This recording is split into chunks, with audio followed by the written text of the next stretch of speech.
역대상 12장 23절부터 40절 말씀 마음을 집중하시고 함께 읽어보십니다. 싸움을 준비한 군대 지휘관장들이 헤브론에 이르러 다윗에게로 나와서 여호와의 말씀대로 사울의 나라를 그에게 돌리고자 하였으니 그 수요가 이러하였더라. 유다 자손 중에서 방패와 창을 들고 싸움을 준비한 자가 6,800명이요 시므온 자손 중에서 싸움하는 큰 용사가 7,100명이요 레위 자손 중에서 4,600명이요 아론의 집 우두머리 여호야다와 그와 함께 있는 자가 3,700명이요 또 젊은 용사 사독과 그의 가문의 지휘관이 22명이요 베냐민 자손 곧 사울의 동족은 아직도 태반이나 사울의 집을 따르나 그 중에서 나온 자가 3,000명이요 에브라임 자손 중에서 가족으로서 유명한 큰 용사가 28,000명이요 므낫세 반지파 중에 이름이 기록된 자로서 와서 다윗을 세워 왕으로 삼으려 하는 자가 18,000명이요 이사갈 자손 중에서 시세를 알고 이스라엘이 마땅히 행할 것을 아는 우두머리가 200명이니 그들은 그 모든 형제를 통솔하는 자이며 스불론 중에서 모든 무기를 가지고 전열을 갖추고 두 마음을 품지 아니하고 능히 진영에 나아가서 싸움을 잘하는 자가 50,000명이요 납달리 중에서 지휘관 1,000명과 방패와 창을 가지고 따르는 자가 37,000명이요 단 자손 중에서 싸움을 잘하는 자가 28,600명이요 아셀 중에서 능히 진영에 나가서 싸움을 잘하는 자가 40,000명이요 요단 저편 르우벤 자손과 갓 자손과 므낫세 반지파 중에서 모든 무기를 가지고 능히 싸우는 자가 120,000명이었더라.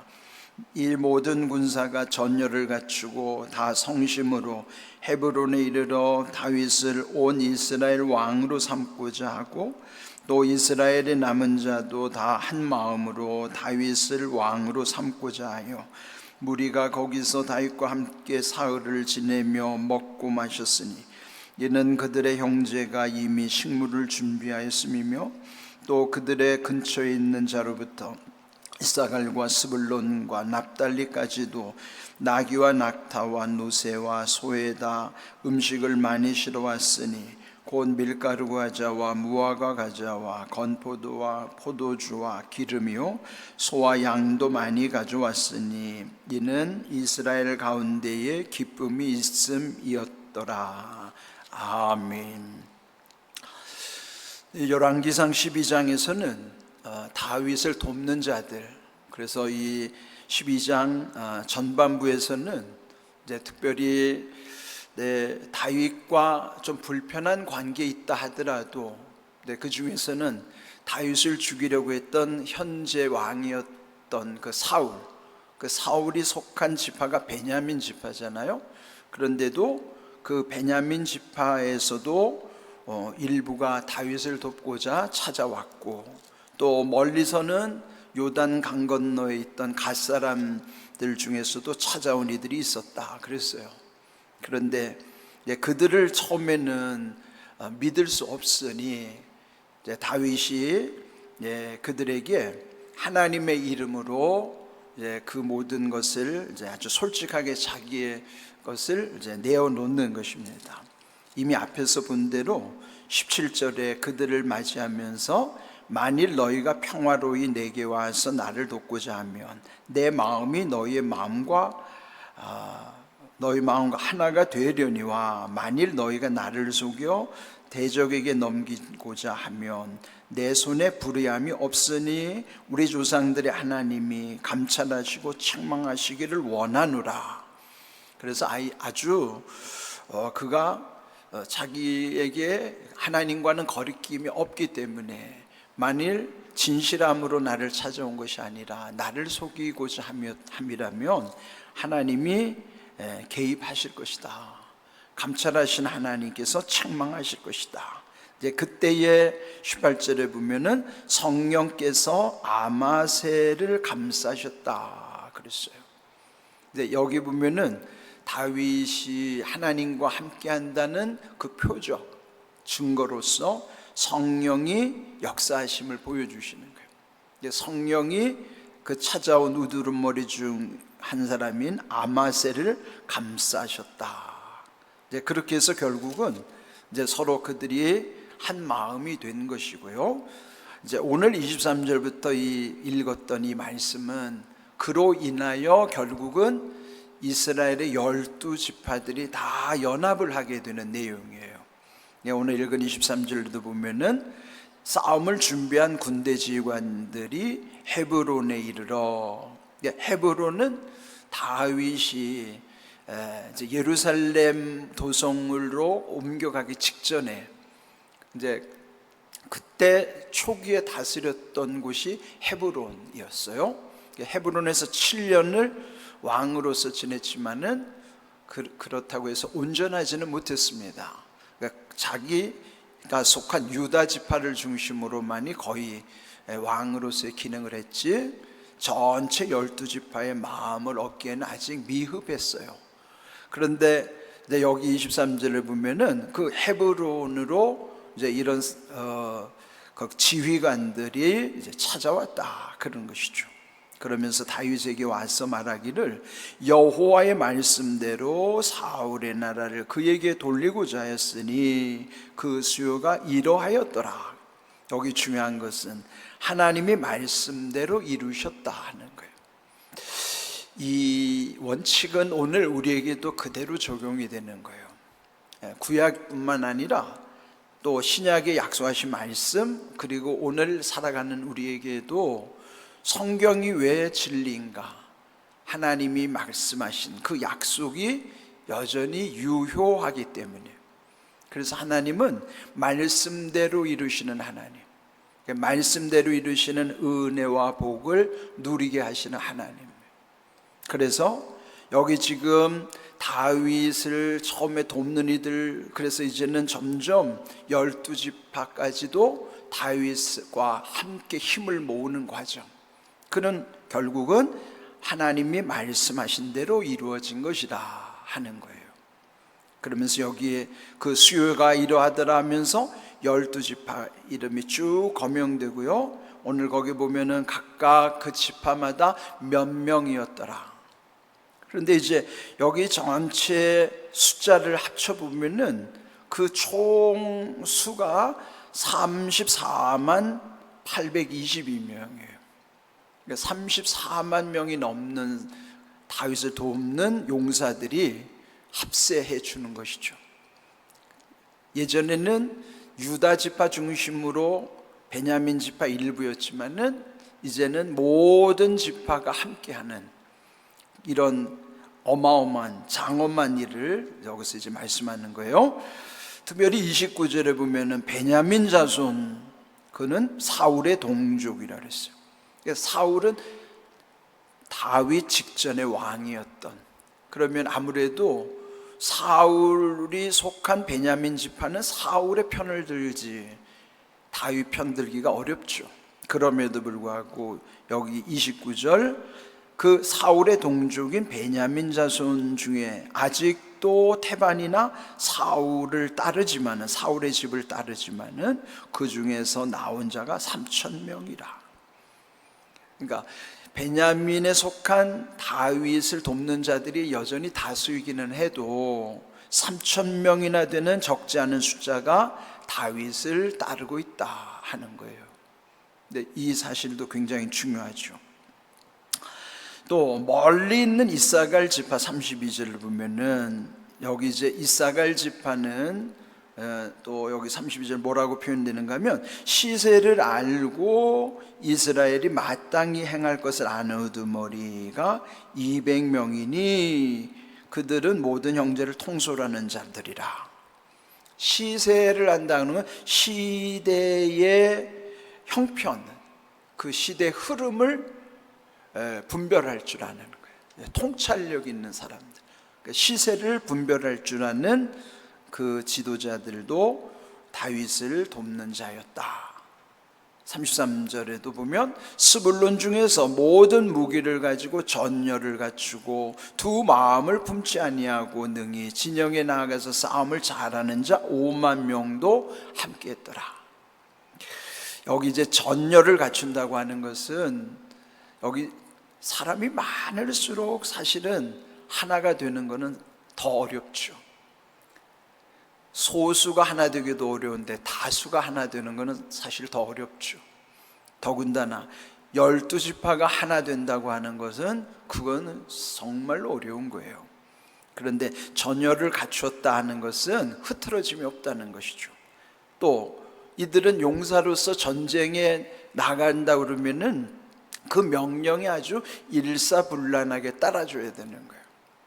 우리 일사불란이란 말 한문으로 많이 쓰죠. 일사라는 게 사자가 실사자예요. 그러니까 일사라는 실하노라기도 불란, 엉클어짐이 없다 그런 뜻이에요. 여러분 실을 감을 때 그게 실이 엉클어지면 그거 얼마나 난감합니까? 그런데 한오라기 실도 엉클어지지 않고 술술술 풀리는 걸 갖다가 일사불란, 어려움 란자에 그게 어려움이 없다는 거죠. 그 정도로 이 다윗과 함께하는 이들이 각각 12지파는 자기의 이해관계가 있고 입장이 다르다 할지라도 진열을 갖추고 두 마음을 품지 않았다.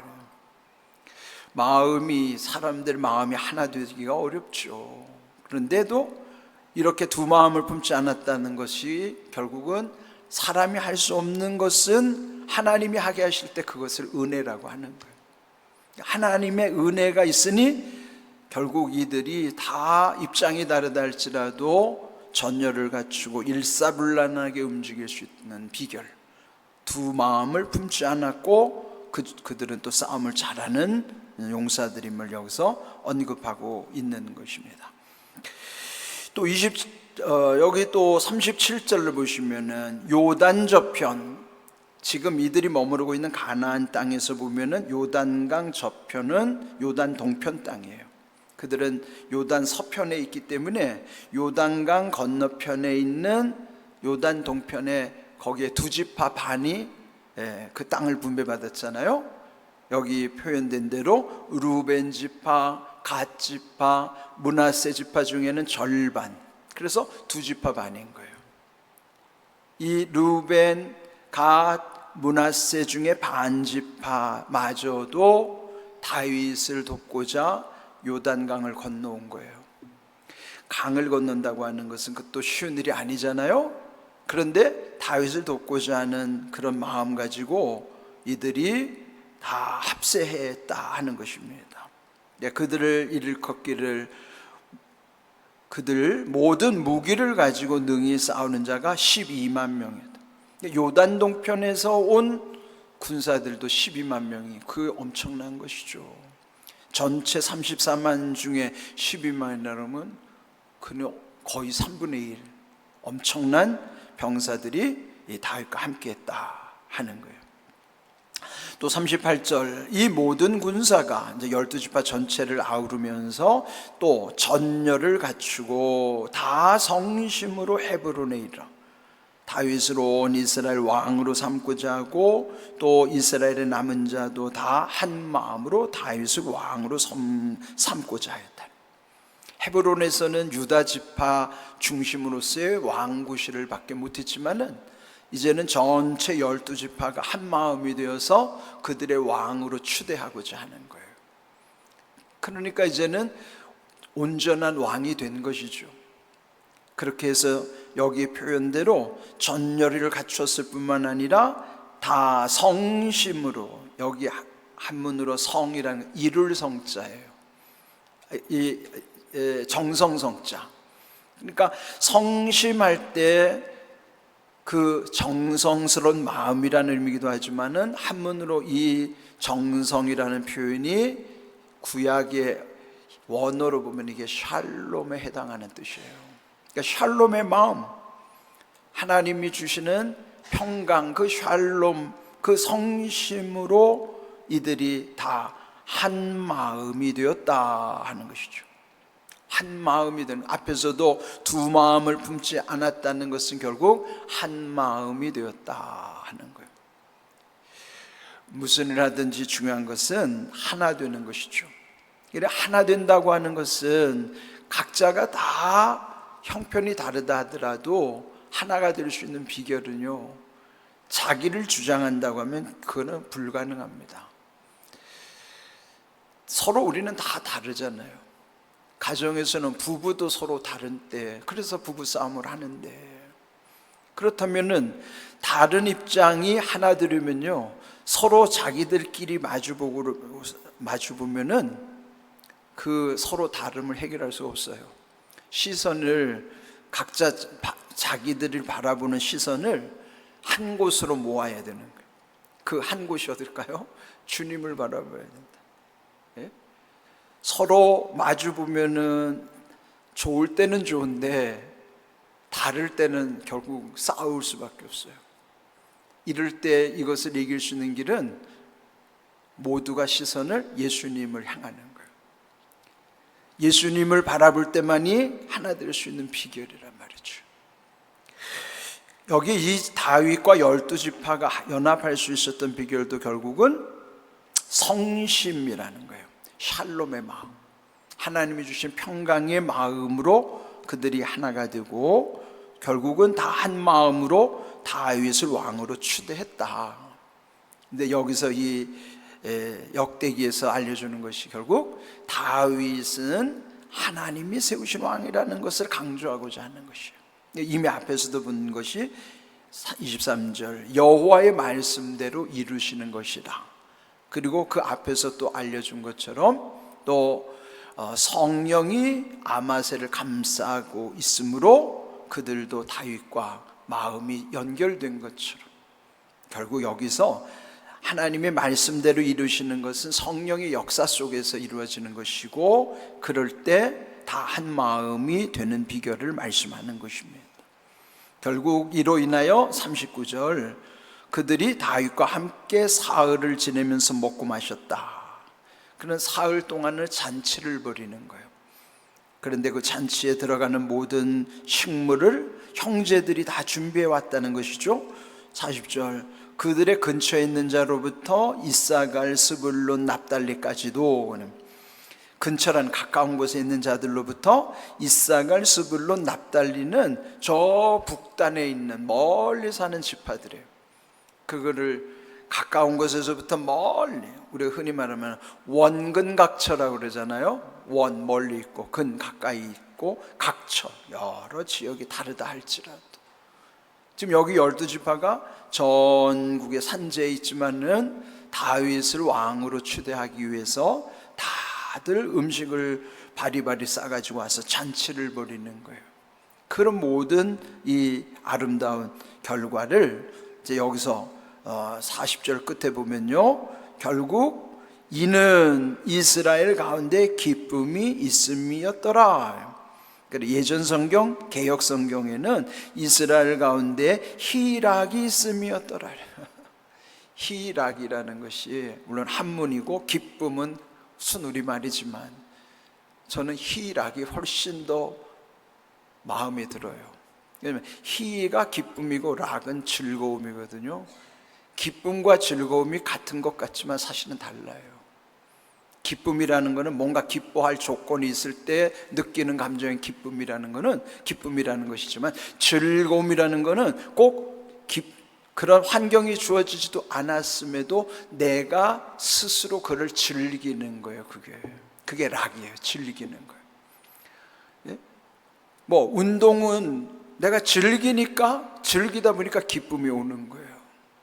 그 운동은 뭐예요? 내가 즐기니까 하는 거예요. 그게 모든 사람이 다 운동을 좋아하지 않아요. 즐기는 사람만이 기쁨을 누리는 것이지. 그게 락이에요. 기쁨은 좀 소극적이지만은 기뻐할 조건이 있을 때 기쁨이 오는 것이지만 즐거움은 더 적극적이에요. 내가 즐김으로써 기쁨도 누리게 하시는 거예요. 그게 희락이에요. 그러니까 여기에 기쁨이 있었다고 그러는데 사실은 예전 성경처럼 희락이 있는 거예요.